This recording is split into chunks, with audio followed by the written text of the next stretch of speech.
depends on the fluid properties, dynamic viscosity, conductivity, density, specific heat, fluid velocity. Also depends on the geometry and the roughness, like if it's a plate, it's a pipe, okay, depends on so many things. So heat transfer coefficient again is small h. H can be defined as the rate of heat transfer between a solid surface and a fluid per unit surface area per temperature difference. H depends on several of the mentioned variables and it is difficult to determine. Okay.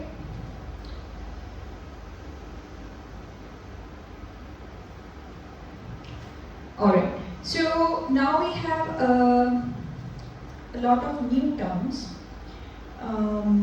Okay, so let's suppose you have this plate, okay, this is a plate and there is some fluid flowing from the right direction, okay, and this plate is stationary, okay, this plate is stationary and the fluid is flowing. So because this plate is stationary, the velocity of the fluid touching the plate will be slower in comparison to the fluid which is flowing very upwards. Okay, so the velocity here will be slower because your plate is stationary, right? There will be a friction. Your plate is stationary, it will try to reduce the velocity of the fluid, okay? Whereas the fluid flowing upwards will have the same velocity, okay? Because it is touching the plate is stationary, there will be a friction. So at a very minute scale, minor scale, the velocity somewhere here on the plate, very close to the plate, will be zero, okay? And that case is called no slip boundary condition, okay? When your velocity is almost nearly zero, okay, on the plate is called no slip boundary condition, okay. So like I said, the velocity is very, like, let's suppose zero here, then it's increasing, and at some height it will be same as the beginning, right? So a curve kind of thing will be formed like this, right? So the velocity here is almost zero, then the velocity is increasing, and here the velocity is almost equal to the initial velocity, okay, the initial velocity of the fluid. So the length, okay, which is denoted by delta. So this delta, where the velocity of this fluid is 0.99 of the original velocity, is called boundary layer, okay, velocity boundary layer, okay. So I have written here, at the wall, heat first conducts through the fluid immediately next to the surface and then that same heat is carried away by the convection, okay. So like I said, the velocity here is almost zero. We will assume the heat transfer from the plate to the liquid is by conduction because the layer here is almost not moving, the velocity is zero, and then after that the heat transfer is happening by convection, okay.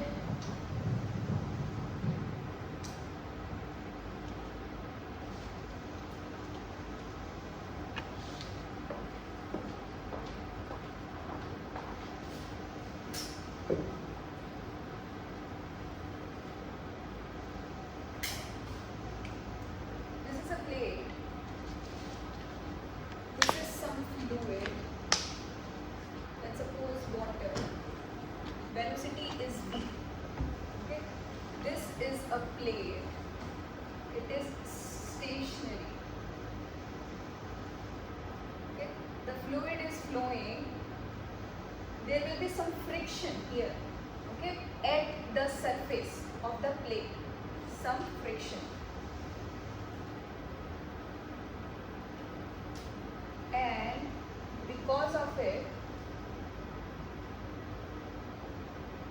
at a very minor scale, the velocity here is zero, okay. That is called no slip boundary condition.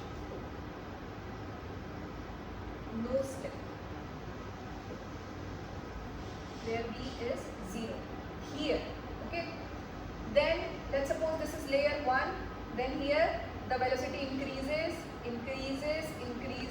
and somewhere here the velocity is equal to, okay, so this velocity here on the plate I will denote as u, okay, this here velocity, and this is free stream, the original, this is called free stream. So free stream velocity is denoted by v. Once it is on the plate, heat transfer starts happening. Let's suppose this is 50 degrees Celsius and the temperature of the water is 25 degrees Celsius. The heat transfer will happen from the plate to the water. Okay. So here, because the water is, the velocity is getting reduced and at a minute scale, it is almost zero. The heat transfer will happen by conduction. Okay. At no slip, heat transfer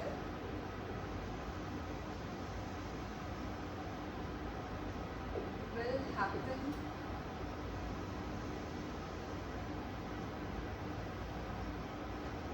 by convection. Why? Because this fluid is not moving.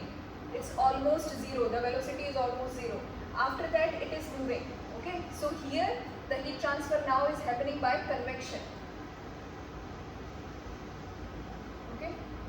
When there is a no slip boundary condition, heat transfer will happen by conduction. Why? Because the velocity is almost zero. Then the velocity starts increasing, and somewhere here the velocity of this fluid is equal to the free stream velocity. It's flowing at the same velocity as the original. Okay. So if you see the curve here, it will be like this. Okay. It will be like this. Velocity, this small arrow is showing the smaller velocity. Okay. So this velocity and then increases and reaches to the original free stream. So this kind of curve, okay, is formed on the surface here in this heat transfer. Okay. And if you measure this, where the velocity here is 0.99 of the original velocity, this is called velocity boundary layer.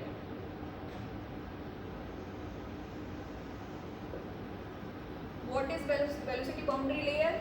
The temperature here, because of no slip boundary condition, is velocity, and then the velocity is increasing, and eventually the velocity is of course at the same value as the original free stream velocity. So the thickness, the height where the velocity of this fluid is 0.99 of the original velocity is denoted by delta, and it is called velocity boundary layer. Okay. Alright. Any doubt? That's fine.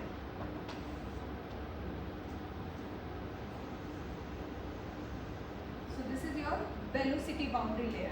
So velocity boundary layer you have studied in fluid dynamics. We are studying heat transfer. So velocity boundary layer is fluid dynamics. We will study thermal boundary layer. Okay, that is more heat transfer. Alright. So you understand, right? No slip boundary condition, velocity is zero because of the plate, the contact with the plate. The plate and the water forms a friction, and it's at a very minute scale, it's almost zero. And then the velocity of course increases.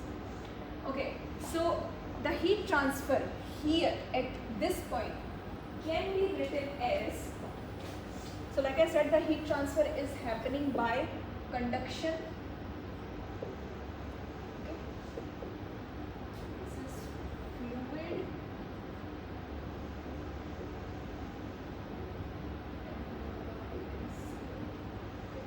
Then there is, here is by conduction because it's not moving, and then eventually convection starts, right?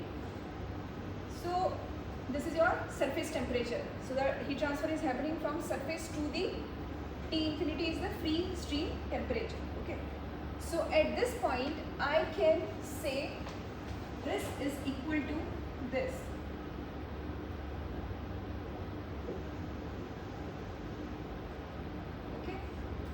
And from there I can write the heat transfer coefficient by convection is K QA.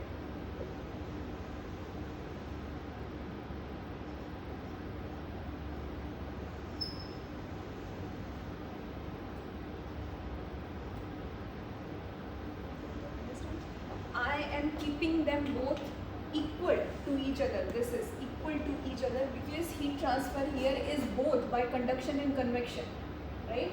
So from here I'm just taking out H. Okay, what will be the H in reference of this? With this, the temperature distribution within the fluid.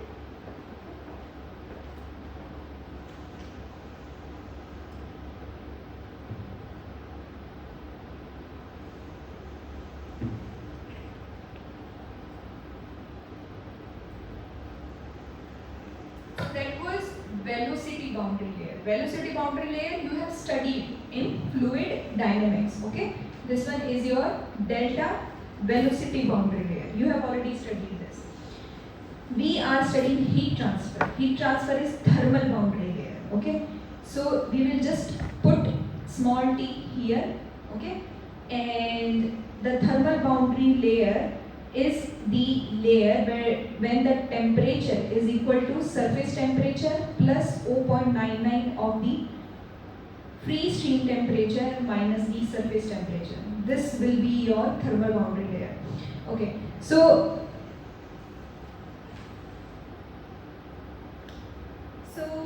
like I said, the temperature here is 25, here is 50, right?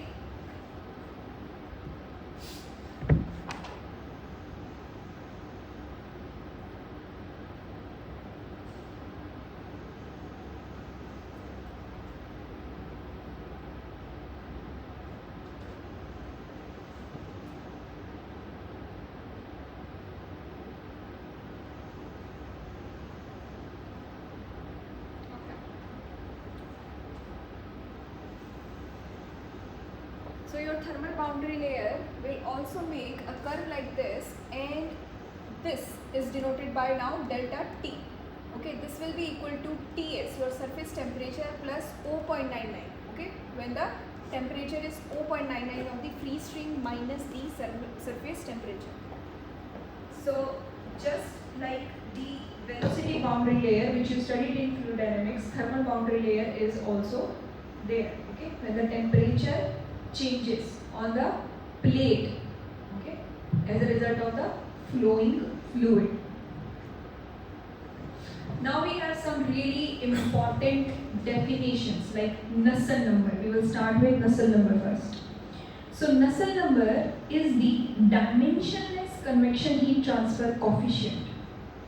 It's dimensionless, Nusselt number is dimensionless convection heat transfer coefficient. It tells us how much heat is getting transferred by convection. Okay. Nusselt number is denoted by N, capital N and U, represent the enhancement of heat transfer through a fluid layer as a result convection relative to conduction across the same fluid. Okay. So it is this, you see, heat transfer rate by convection divided by conduction, right? So when you do this, you will get Nusselt number. What is it saying? In simple words, how good the heat transfer is by convection. From conduction. Okay. So let's suppose if the Nusselt number is 2, it means heat transfer by convection is 2 times higher than the conduction. So Nusselt number 1, if you are getting, that means the heat transfer is by conduction only. When the Nusselt number increases from 1, like 2, 3, 4, 5, it means the heat transfer is by convection and it is 2 times higher, 3 times higher, 4 times higher. Okay. So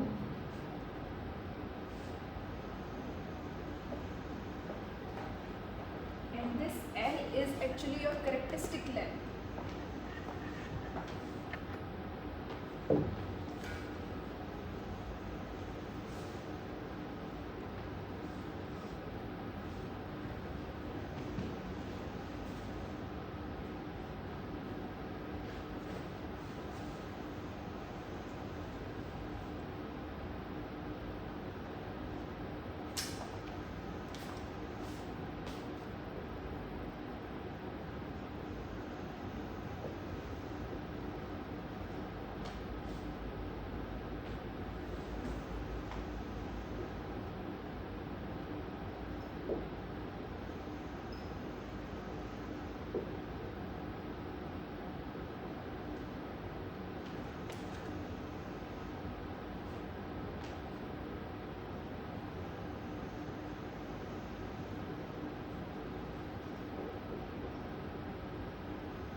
cannot be less than 1.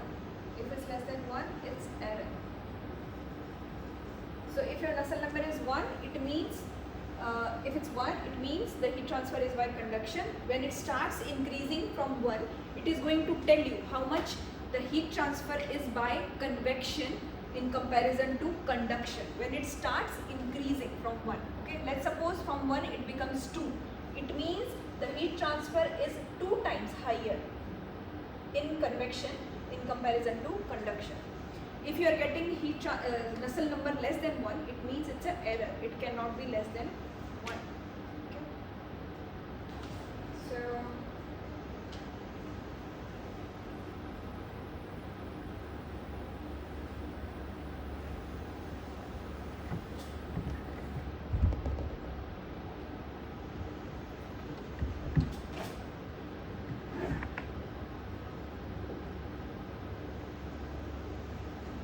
let's suppose you have this plate.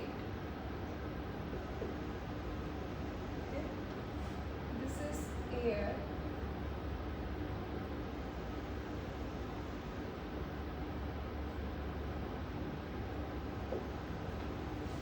And this is copper plate.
Not in your book, so you write down. So this is a numerical. There is a copper plate, length of 8 meters. Okay, and there is a air flowing over the copper plate. The temperature of the air will be denoted by T infinity. Okay, free stream temperature 100 degrees Celsius. Heat transfer heat transfer coefficient by convection is 100 watt meter square per Kelvin. The thermal conductivity of the copper plate is this, thermal conductivity of the air is this, and I'm asking Nusselt number. Okay, Nusselt number tells us how much is the heat transfer by convection in comparison to conduction, enhancement of heat transfer through a fluid layer, as a result convection related to conduction. So Nusselt number we know is HLC divided by K, right? H is 100, LC is 8, right? And then this is 400. It's dimensionless, right? So from here your NU will be 2.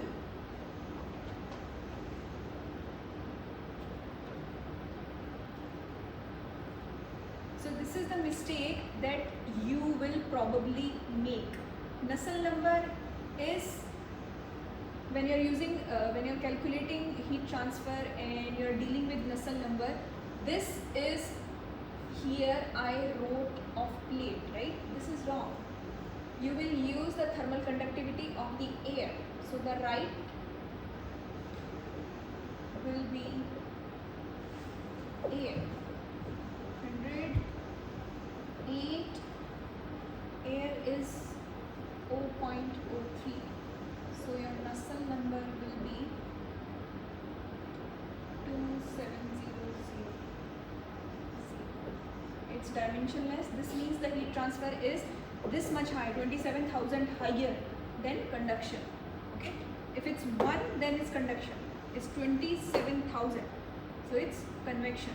It's very high. Okay. So when you are calculating Nusselt number, you will use the thermal conductivity of the fluid. Okay, this was air, fluid, not the plate. This is wrong. This is wrong.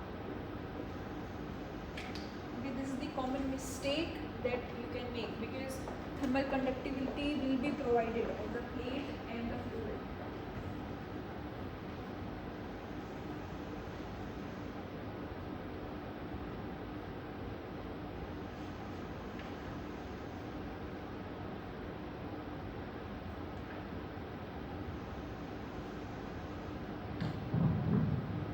So how much convection is higher than conduction? That's why we are dividing them. Q convection divided by Q conduction equals to H. L is the characteristic length. K is the thermal conductivity of the fluid. Okay. Then you have a lot of definitions. Okay, it's purely theoretical. I will show you in your book so that you study by yourself. So this is your convection chapter, physical. So we are here. Okay, and we just completed this Nusselt number. If you want to study the theory, you can study from here. And then this 6.2 is the classification of fluid flows. And then you have a lot of definition: viscous versus inviscid region of the flow, internal versus external flow, compressible versus incompressible flow, laminar versus turbulent, natural, forced, steady, unsteady. Okay, 1, 2, 3 dimension flows.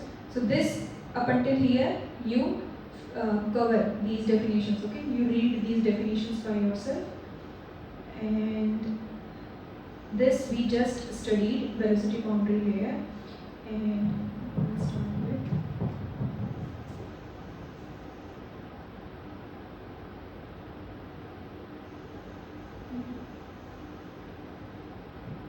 laminar and turbulent. So whenever a fluid is flowing,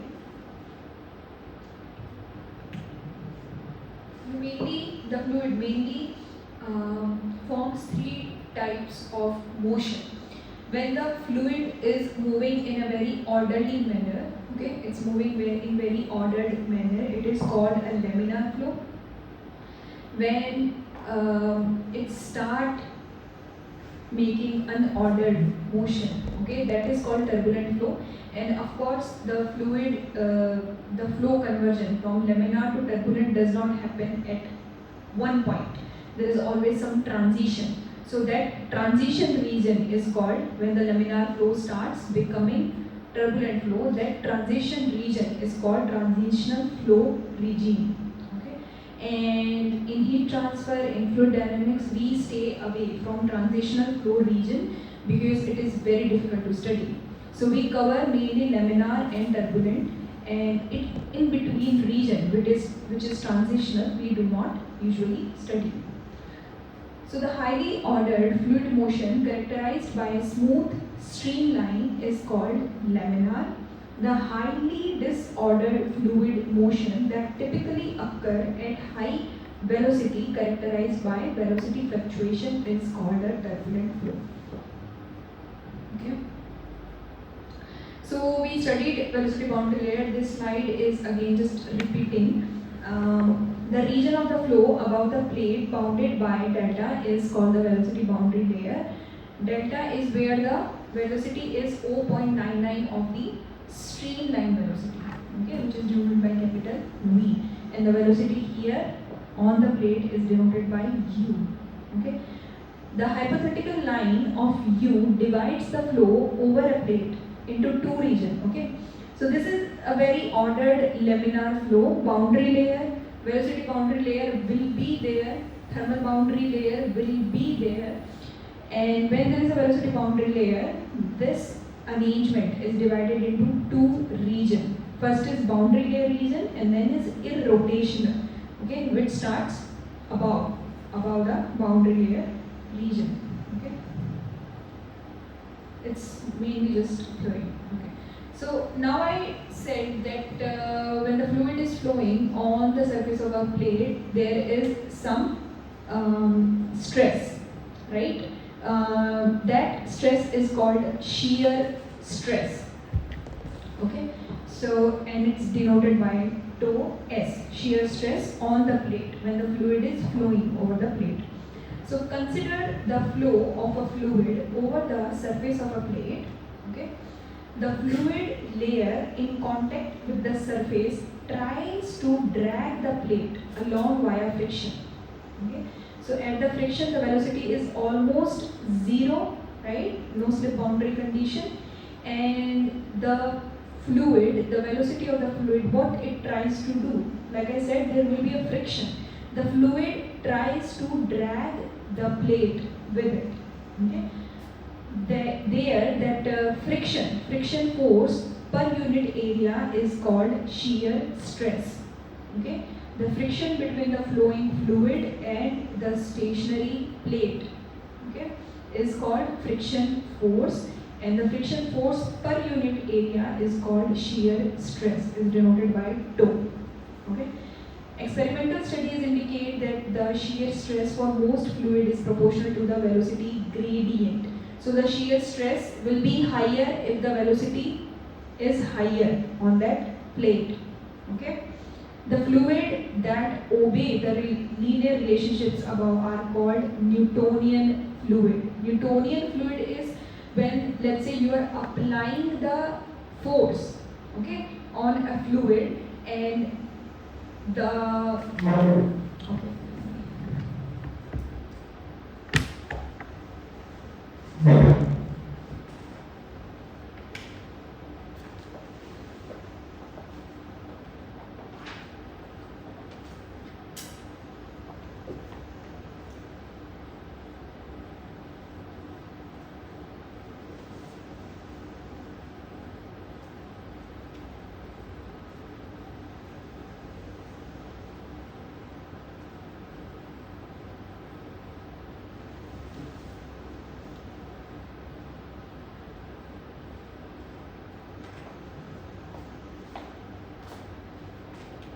So you have this plate. This is fluid, velocity T infinity, temperature T infinity. This is free stream. Free stream fluid. The velocity here is V infinity. As it starts flowing on the plate, the velocity becomes U. Okay. Like I said, there is some friction because this plate is stationary. Okay. This friction is called stress. Okay. And the friction per unit area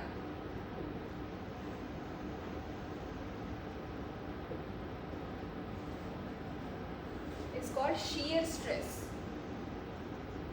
which is denoted by tau S. Okay. This is directly proportional to, this is the viscosity and this is the velocity u. Like I said, the u, small u, is the velocity on the plate. Okay, divided by dy. Y is this distance, x is this distance. Okay. And we are saying y equals to 0 because it's here. The stress, the friction is here at y equals to 0. Okay. So this is your shear stress. Okay. Now you have Newtonian and non-Newtonian. Okay. Newtonian fluid are like water or anything like water. So what happens is, the force you apply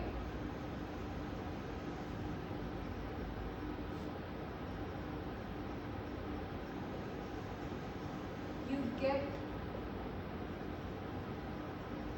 same flow or velocity. Okay, I have a water bottle and or and this is like your ketchup. If you just rotate the ketchup bottle, the rate at which the flow of the ketchup will be slow, but when you push it, when you put a force on it, right, when you put a force on it, the flow of the ketchup changes. So that is why it's a non-Newtonian. Whereas in water, if it's in a ketchup bottle, you just move it like upside down, and the force and the flow will stay same. Okay, so they follow this linear. The force, the shear stress force that you are applying on a non-Newtonian fluid will have a straight curve like this. Okay, in case of non-Newtonian, but Newtonian, and non-Newtonian like ketchup or honey, they are highly viscous, right? So it depends. Their flow will change depending on the force you are applying. Okay. So because the viscosity of non-Newtonian fluid is very high.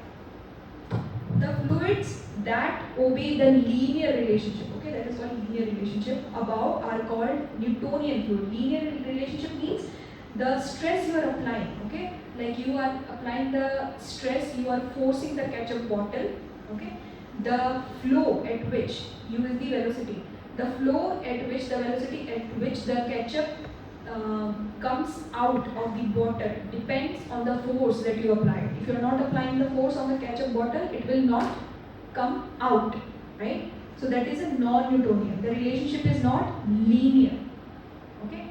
And the relationship is linear, then it is called Newtonian fluid, like water. Okay, so I have mentioned this in this slide again. Newtonian fluid is the viscosity stays constant, like water. So shear stress is directly proportional to shear rate. This is called shear rate. Okay? So water is Newtonian, whether you stir slowly or quickly. Stir means rotating. Whether you stir slowly or quickly, water feels equally thin. Slow stir, same viscosity. Fast stir, same viscosity. If it's a ketchup and you are stirring the ketchup, and if you are stirring it very fast, it will become thin. The viscosity will decrease. If you stir very slowly, the ketchup will stay the higher viscosity. So turn the bottle upside down, nothing happens. Shake or squeeze, you are applying the stress, you are applying the force. It suddenly flows. Its viscosity decreases. Okay? Viscosity means how thick, okay, how thick the liquid is. The thicker the liquid, the slower it will flow. Okay, the slower will be its velocity, like honey, like ketchup. So the viscosity of the water is very low, very, very low. So the relationship between the force that you apply on the water and its flow is a linear relation. Okay, and that's why it's Newtonian. And non-Newtonian is your ketchup. Have you seen an oobleck? Have you seen this oobleck? It's a cornstarch, water, something, right? So when you apply a very high force on it, it becomes non-Newtonian. And when you put your hand very slowly in the solution, it becomes Newtonian. So it is a classic example of both Newtonian and non-Newtonian fluid. It behaves like both. Okay? So that is your fluid. Okay. So what happens, most of the time we are not able to determine the value of this u, okay, the velocity on the plate, especially in heat transfer. We cannot. So that's why we replace it by this formula. Okay, this is way easier if you want to study the shear stress on a plate. You just replace this one with this, and what is made of this? This is the density of the fluid, velocity, free stream velocity, we always know the free stream velocity, divided by 2, and this is a CF, this is a friction coefficient. Okay? Friction coefficient, most cases it is determined experimentally. Okay? So the viscosities of liquid decreases with temperature, whereas the viscosity of gases increases with temperature. There is a graph here, and viscosity is how thick the liquid is, liquid or gas, how thick they are. So when you, this graph is showing that when you increase the temperature, the viscosity of the gases increases, whereas the viscosity of liquid decreases. If you are heating honey, it will become more flowy. The viscosity decreases, right? So liquid is like honey. When you increase the temperature of the honey, the viscosity decreases. Whereas if you are heating the gas, their viscosity increases. Okay. In many cases, the flow velocity profile is unknown. Okay, flow velocity profile is this small u. Okay. In many cases, the flow velocity profile is unknown and the surface shear stress cannot be determined. A more practical approach in external flow is relate this is shear stress to the upstream velocity v. Okay, so this is the relation between the shear stress on the plate and upstream velocity, free velocity, okay, which is like I said, this one, this v. Okay, before it starts flowing on the plate, the velocity is capital V. Upstream velocity, sometimes it is called free stream velocity. Okay, so if you want to calculate shear stress, you use this formula. Okay, this is an old formula, but most of the cases, like they are saying, we don't know this small value of u. Okay, and of course it changes, right? U keeps changes.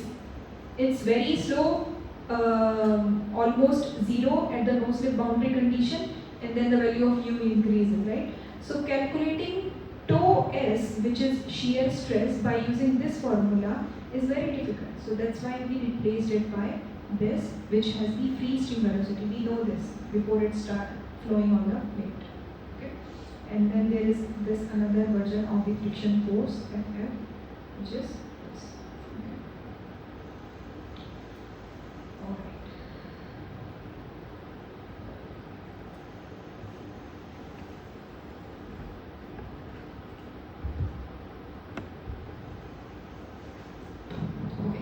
So velocity boundary layer, then we have thermal boundary layer. We have already went through it briefly, and here is its explanation. So, like the velocity, a thermal boundary layer develops when a fluid at a specified temperature flows over a surface that is at a different temperature. Okay, of course, when the heat transfer is happening, what is happening? The temperature is changing, right? So velocity boundary layer, and then we have thermal boundary layer. Consider the flow of a fluid at a uniform temperature of T infinity over an isothermal plate at a temperature Ts. Ts is the temperature of the surface of the plate. T infinity is the upstream or free stream temperature. Okay. Over a plate, the fluid particle in the layer adjacent assume the surface temperature Ts.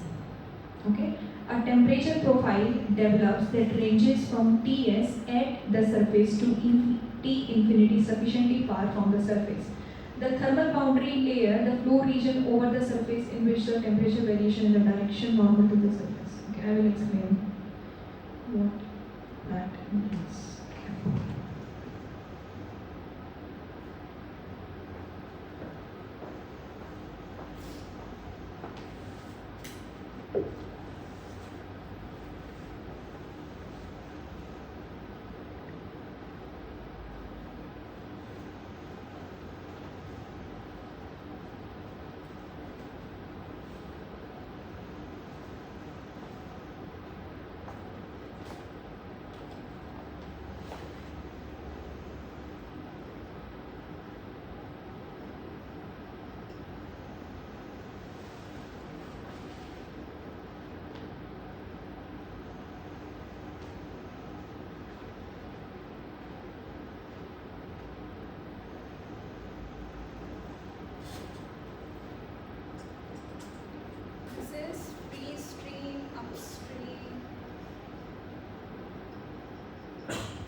Flow before it starts flowing on the plate.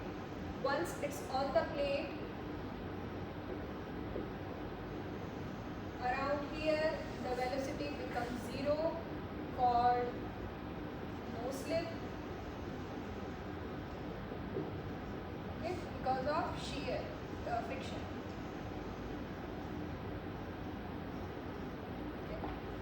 we saw two types of boundaries, right? First was this velocity boundary layer, VL boundary layer, where this value is 0.99 of this. Okay? 0.99 of this. Okay? Why is it in this shape? Because the velocity decreases, becomes almost zero here, then increases, increases, increases, increases. Up here it's same. So the distance where the velocity is 0.99 of original velocity is called velocity boundary layer. Okay, this is your velocity boundary layer. Now we have thermal boundary layer.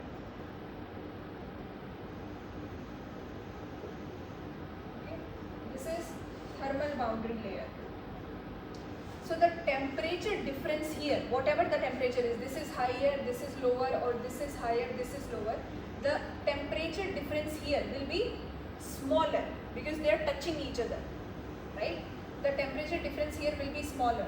The temperature difference between here and this plate will be higher. Temperature difference, right? Above here and between this plate, the temperature difference will be higher.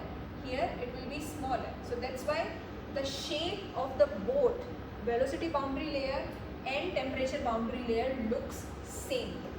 The shape looks same. The thermal boundary layer is Ts plus 0.99 of T infinity minus Ts.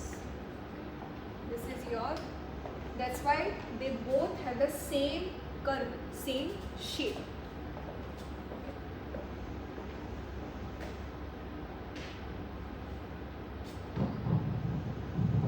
So this is what is written in this theoretical slide. The thickness of the thermal boundary layer del T at any location along the surface is defined as the distance from the surface at which the temperature difference is this. Thickness of the thermal boundary layer increases in the flow direction. Okay? The convection heat transfer rate anywhere along the surface is directly related to the temperature gradient at that location. So we studied Nusselt number, which tells us how much heat transfer is higher in comparison to conduction. When Nusselt number is 1, it means the heat transfer is just by conduction. When Nusselt number starts increasing from 1, it means the convection has started. Okay? Now we have Prandtl number. Okay, this is also very important. Like Nusselt number, Prandtl number is also dimensionless. Prandtl number tells us, okay, the relative thickness of the velocity and the thermal boundary layer is best described by the dimensionless parameter Prandtl number, defined as molecular diffusivity of the momentum divided by molecular diffusivity of heat. Okay, so that means if you have higher Prandtl number, diffusivity tells us how fast a material and object can release heat. That is what diffusivity means. Okay, if a material has high diffusivity, it means it will release heat very fast. So in the Prandtl number, the diffusivity, okay, of the heat is in the denominator. That means if the Prandtl number is high, the object will lose heat. Okay, higher heat. So heat diffuses very quickly in liquids. Okay, when the Prandtl number is less than 1, and very slowly in oils. Okay, related to momentum. Consequently, the thermal boundary layer is much thicker for liquid metals and much thinner for oils. Okay, so this is actually a relationship between the thermal boundary layer and velocity boundary layer. So thermal boundary layer is much thicker for liquids, right? So that's why the heat diffuses very slowly in liquids, okay?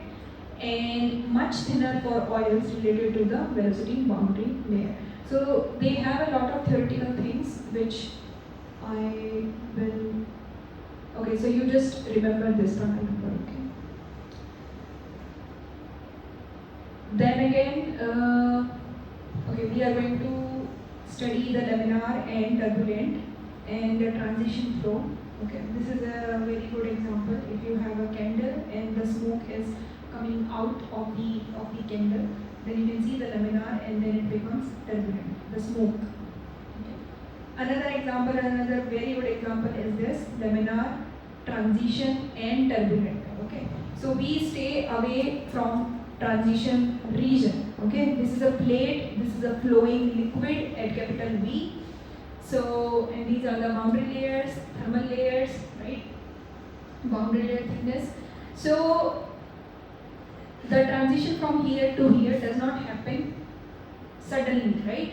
There is always a transition region. So this we do not study. Okay, it's very complicated to study. So we study either this or this. Okay. In thermal boundary layer, we have these regions: viscous sublayer, where the viscosity is very high and the stress is very high. Then the buffer region between the viscous and the turbulent region. In turbulent region, you see you have these. So the arrows here are very straight, right? Very straight. Arrows are very straight. Then they start rotating. These are called eddy. EDDY, eddy. And then in the turbulent again they are eddy. Okay, they are rotating very fast. So that is a turbulent region.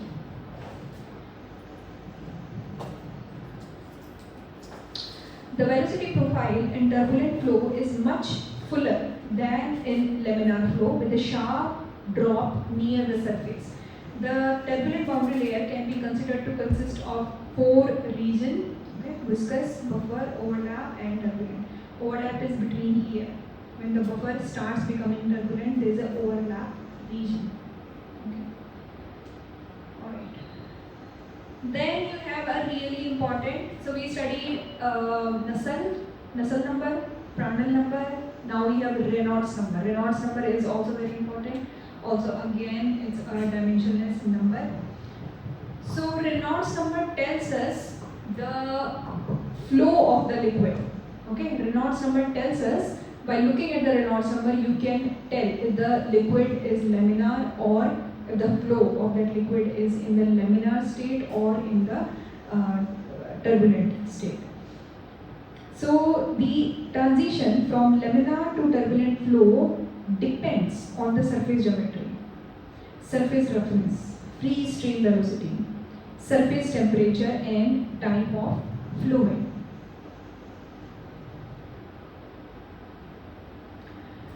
Osborne-Reynolds discovered that the flow regime depends mainly on the ratio of the inertia forces to viscous forces in fluid.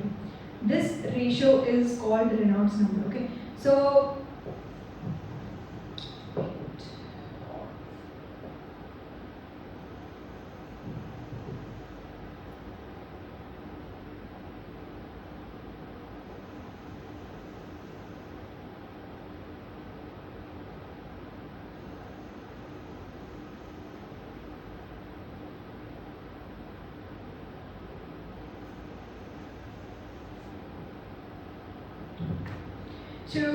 Reynolds number is the inertia forces versus viscous forces. Viscous is resistance, right? Viscous is very high, it's resistance to the flow. And inertia forces is the complete flow of the fluid. Okay. So Reynolds number is the relationship between the inertia forces and the viscous forces. We will do an example and then you will understand better. So, here this XCR is the critical length. Okay, this is the critical length. This is the length after which the flow starts becoming turbulent. Okay. Likewise, in Reynolds number, this is the critical radius of Reynolds number. Okay. The Reynolds number at which the flow becomes turbulent is called critical Reynolds number. So, like I said, the Reynolds number depends on the shape of the medium, like it's a plate, if it's a pipe, right? If it's a cylinder, if it's a sphere, whatever. So over a flat plate, if the Reynolds number, the critical radius of the Reynolds number is this, it means the flow becomes turbulent after this. Okay, the Reynolds number at which the flow becomes turbulent is called the critical Reynolds radius. At this number, the flow starts becoming turbulent. Okay, this is this. Okay, so this is your critical radius. Okay, of Reynolds number. We will do example. So, yeah, you see here, for flow inside a circular pipe. This is for a circular pipe. If your Reynolds number is less than 2300, so you don't have to calculate the Reynolds number. You sometimes just look at the Reynolds number and you can see if the flow is a laminar flow or a transition flow or a turbulent flow. So laminar flow will be when the Reynolds number is less than 2300. Transition when it's between 2300 and 4000, and if it's greater than 2000, it is turbulent. Okay, so 2300, like this line, right? 5. Okay, so in here the flow over the plate is 5000, right? So that means it's turbulent flow. Okay, but you have to look here, flow inside a circular plate, because it depends on the shape of the geometry, shape of the geometry. Inertia forces is the fluid wants to keep moving. Imagine driving a car at high speed, the car naturally wants to continue moving. Similarly, a fast moving fluid has large inertia. Viscous force, viscosity acts like a friction inside the fluid. So yeah, same, like if it's a higher value of the Reynolds number like this, the flow will be turbulent, right?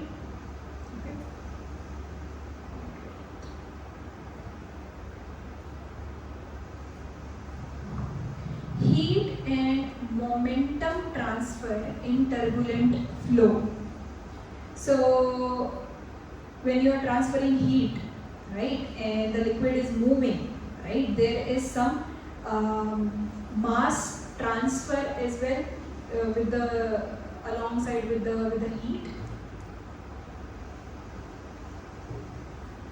So this is now turbulent flow. Okay, everything is in turbulent flow now. And they have shown a one stream here. Okay, this is a very close up of one stream of, let's say, water. So this U average is the average velocity at which the water is flowing. Okay, then you see there are some fluctuations like the rotating arrows. These rotating arrows are called eddies, and the velocity of these eddies arrows are denoted by U dash. Okay, so the total velocity in a turbulent flow will be the average velocity, and then the velocity, the fluctuation velocity. Okay, which is denoted by U dash. Turbulent flow is a complex mechanism dominated by fluctuation, and despite tremendous amounts of research, the theory of turbulent flow remains largely undeveloped. Knowledge is based primarily on experiments and the empirical or semi-empirical correlations developed for various situations. Turbulent flow is characterized by random and rapid fluctuations of swirling region of fluid called eddies. Okay, those rotating arrows I showed you are called eddies. These are eddies. These are eddies.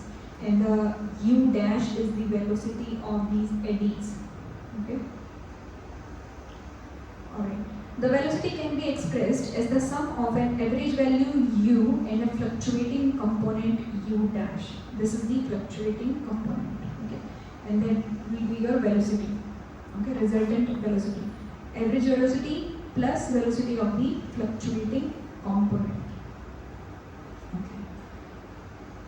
So the previous thing we studied, shear stress, right? That was in laminar. Now we are studying turbulent. Okay. Now we have formulas for turbulent. Before this, we were covering laminar flow. So same like in shear stress, we had S here, right? S, right? Now we have turbulent here, okay? Shear stress in turbulent flow. It is convenient to think of the turbulent shear stress as consisting of two parts, laminar component plus turbulent component, okay? Turbulent shear stress can be expressed as this. Okay, wait.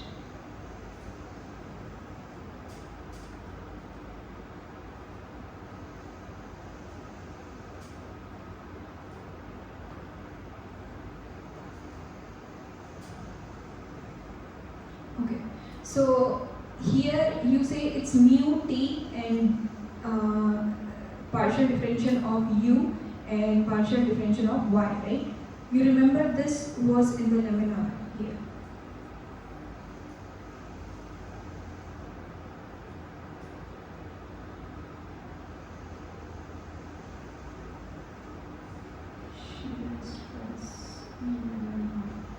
Yes, so this is your laminar, right?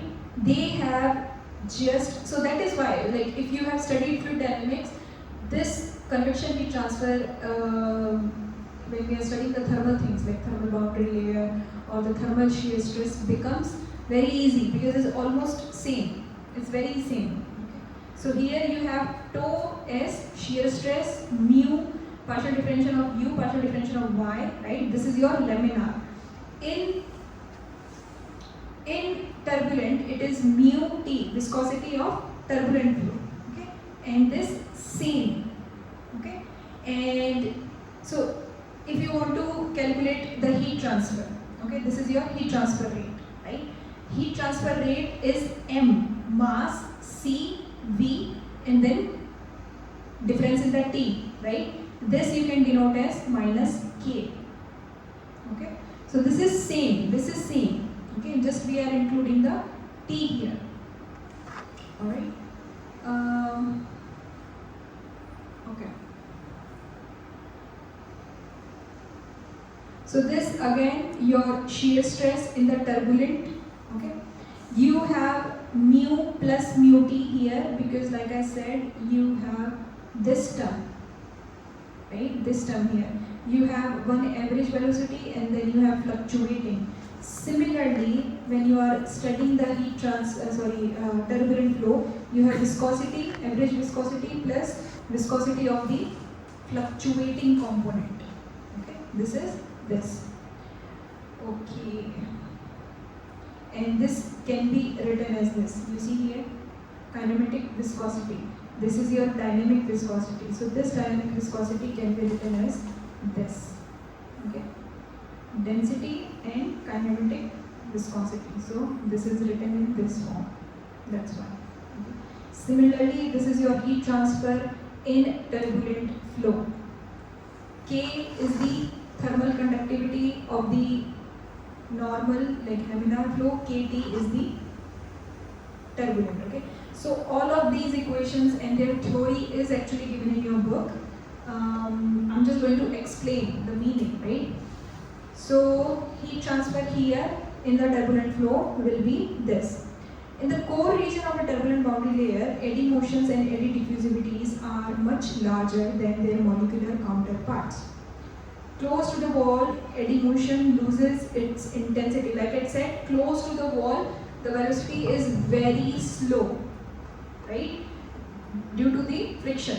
So close to the wall, the eddy motion loses its intensity. At the wall, the eddy motion diminishes because of the no-slip condition. Okay, so the eddy flows, the rotating flows are motionless near the wall, close to the wall, and almost zero at the wall.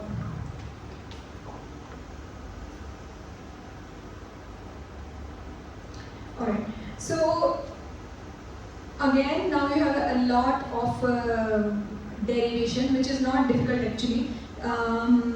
So I'm not going to derive them, but I'm going to explain them, okay? And most part of it is mentioned in your fluid dynamics. So even in the books, I do not think they have explained it that well, but again, like you just know, okay, what are they trying to say. So you have, when you are studying convection, okay, you remember we had in conduction, we had heat flux boundary condition, then we had radiation boundary conditions, symmetry boundary conditions, right? So those conditions are made when you study conduction. You see the things happening when you are studying the conduction, right? When you are studying convection, you see that the convection flow follows a lot of scientific what do you call it? Equations, okay? So like continuity equation. Continuity equation is the conservation of mass, alright? So let's suppose you have again, this is the plate, okay? This is the plate, this is the flow, and I'm going to consider a very small area here, okay? And I'm going to study the rate of mass flow in, this is called control volume, okay? This is control volume. So rate of mass flowing inside the control volume and the rate of mass flowing outside the control volume, and I'm trying to generate an equation, okay? So I have tried to explain all of these in these slides, but again, like you should just understand it. So velocity entering is denoted by u, velocity outside is denoted by v, okay? I'm only considering this control volume here. So area of this space is dy multiplied by 1, and the area of the left side is denoted by dx, okay? So this again, okay, so this whole thing is rate of mass flow into the volume, and when it is going out of the controlled volume, this is your controlled volume, okay? This is the mass entering, this is the mass leaving. When it leaves, the velocity changes, okay? So this is your x, and this is your y. So when it's entering, it's v, when it's leaving, the velocity changes. So this change is added, okay, here and here. So this is what is written here. The mass that is entering is equal to the mass that is leaving. It's conservation of mass, okay, law of conservation of mass. So, okay, so you go through it.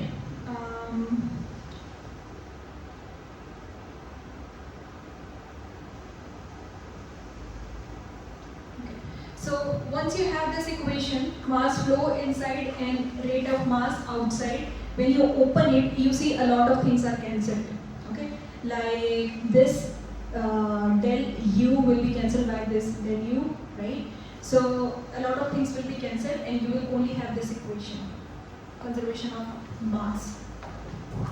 When you open this del u will be cancelled by this del u, right? And this rho v will be cancelled by this rho v dx1, here. So when you open this, you simplify them and then you divide them by dx dy, you will get this. So this equation is the continuity equation, okay? Conservation of mass. Then you have momentum equation, okay? Momentum equation again in the x direction and in the y direction, alright? So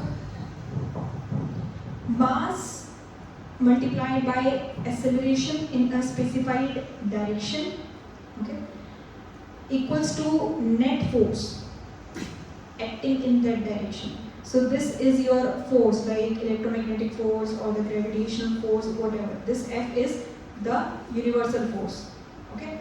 This is the force, of course, your fluid is experiencing, and this is a pressure, okay? This is pressure force. It is applied, or your fluid feel it from both sides, this side and this side as well. That's why it is minus here, okay? Your fluid here experience it from both sides. So that is why it is minus here. So in x direction and y direction, okay, this is your momentum.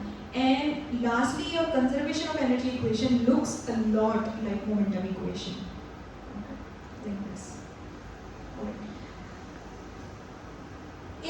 conduction chapter, if you remember, when we were deriving the equation for a plane wall, for a cylinder, for a sphere, right?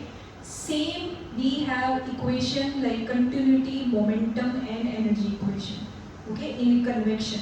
In convection, why it is like that? Because we have to consider a control volume. Control volume is just a small volume of the fluid. Okay, that is experiencing the heat transfer by convection. So we have three equations now, and if you remember, in conduction we had like equation for plane wall, for cylinder, for sphere, and then we were trying to solve those equations, right? If you remember, so we applied some boundary conditions, initial conditions, and then we had some equation, right? You remember here?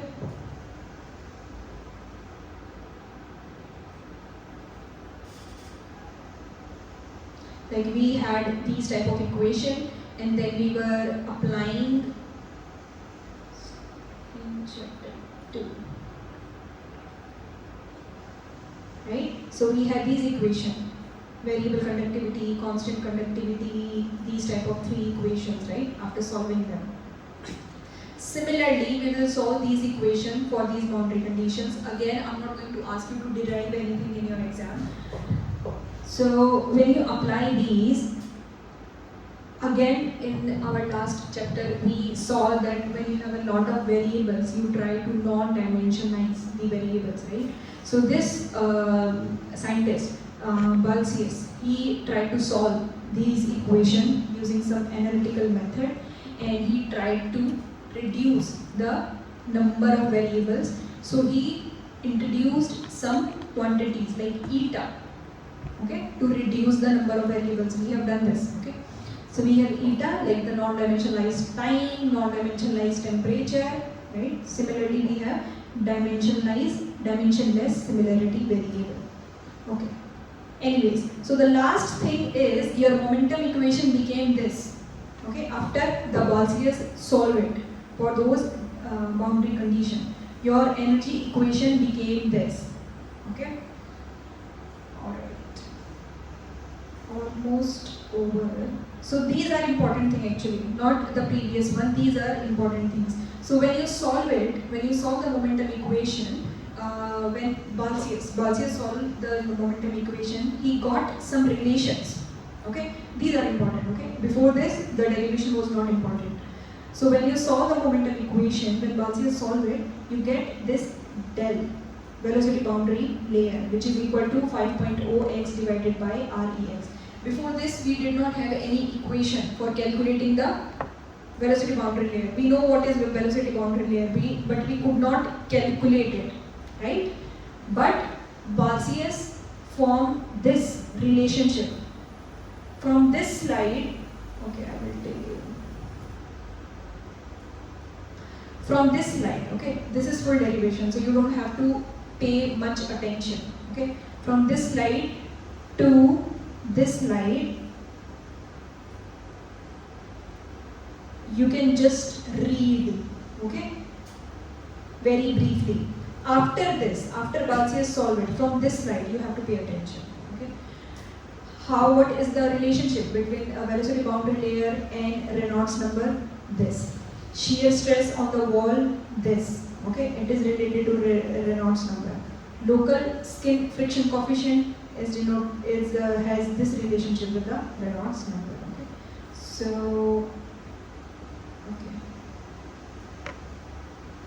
Local convection coefficient, so these are same, like we studied non-dimensionalized time, we had tau, we had Biot number, so all of those, they were introduced to reduce the number of variables, and they were telling the relationship, right, between tau, non-dimensionalized time, Biot number, theta was non-dimensionalized temperature. Similarly, in convection as well, your convection heat transfer coefficient H has this relationship with the Prandtl number, PR is the Prandtl number, thermal conductivity, and this. Nusselt number has this relationship between the Reynolds number and Prandtl number. Your thermal boundary layer has this relation. So when Balsius did the derivation and solved those equations, he got these relations. So these are important when you solve the numericals.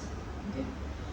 And this slide at the last is just solution of convection equation for a flat plate. So this is only for flat plate. Okay? You remember this. This is only for flat plate. So we will do one numerical and you will see the relationship how we are using it.